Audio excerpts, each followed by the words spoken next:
campaign trail again today, John McCain kept pushing the idea that Sarah Palin is a reformer who slashes government spending. I can't wait to introduce her to Washington, D.C. and the big spenders. To the big spenders, the old boy network, the pork barrelers, the earmarkers, the business as usual. The country second, me first. Bureaucrats in Washington and the special interests, she'll take them on like she did in Alaska. You know, I understand why they want to run Sarah Palin as a reformer, but there's one thing that keeps popping up that just ruins the whole movie. It's Palin's claim that she opposed the so-called Bridge to Nowhere, the $398 million project in rural Alaska that became a national symbol of dumb government spending. Everywhere she goes in this campaign, Palin repeats that she was against the bridge boondoggle. I told Congress thanks, but no thanks on that bridge to nowhere. I told the Congress thanks, but no thanks on that bridge to nowhere. I told Congress thanks, but no thanks for that bridge to nowhere up in Alaska. If our state wanted a bridge, we were going to build it ourselves. Here's the problem. Palin was before the bridge before she was against it.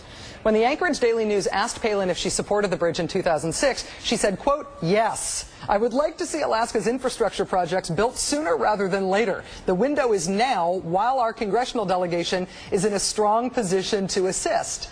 In other words, while we can get this done as an earmark. In a debate when she was running for governor that same year, Palin also said that she was in favor of that bridge. You know, I support these infrastructure projects that will build Alaska, and it's cheaper to do it today than it is tomorrow. Undaunted by all this evidence, eager to make her seem like a reformer, the McCain campaign keeps running with the bridge to nowhere lie. The original Mavericks.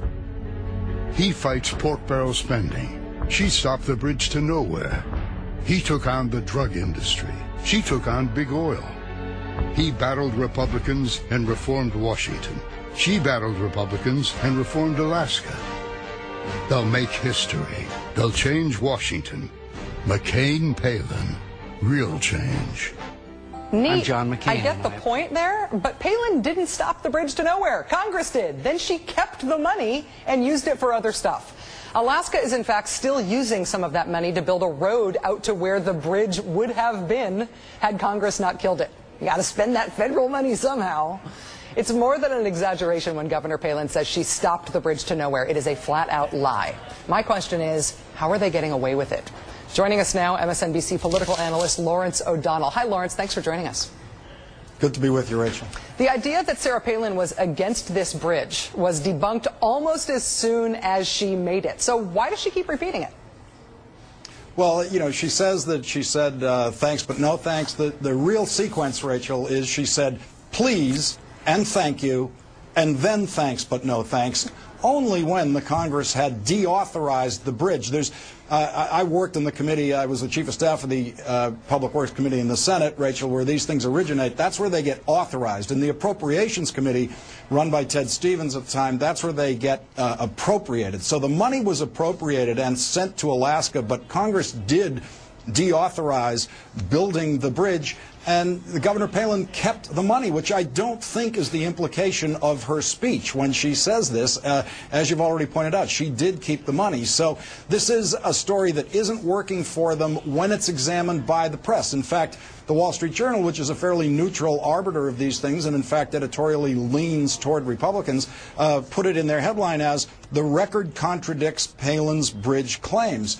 But what's continuing to allow the Republican ticket to use it is simply Sarah Palin's popularity. This is the value of popularity, Rachel. This is the value of a speech that went over so well at the Republican convention that when voters like someone, they let them have a pretty long leash on stories like this. And as long as the final piece of the story involves a version of Sarah Palin saying no thanks, even if she was the last one to say no thanks on the bridge to nowhere, that's what allows her to continue to say it. But I'm not sure we're going to be hearing this a week from now. It seems like it's a story that has been taken apart enough by the media, especially going into a vice presidential debate. I don't see how she can try to advance this idea in a vice presidential debate. Ultimately, if her popularity is sort of clearing the way for her to keep making this claim, the flip side of that is that this claim being debunked everywhere from the Wall Street Journal to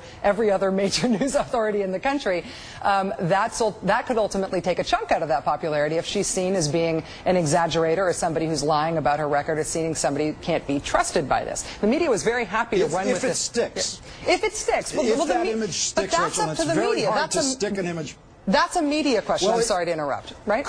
Sorry, Rachel, it's a combination. It's up to the media to prosecute it to some extent. The Obama campaign has come out with a very straight-on, effective commercial about this, but it has to stick to that character. And there's a public character now known as Sarah Palin. We don't know how close that is to the reality of Sarah Palin.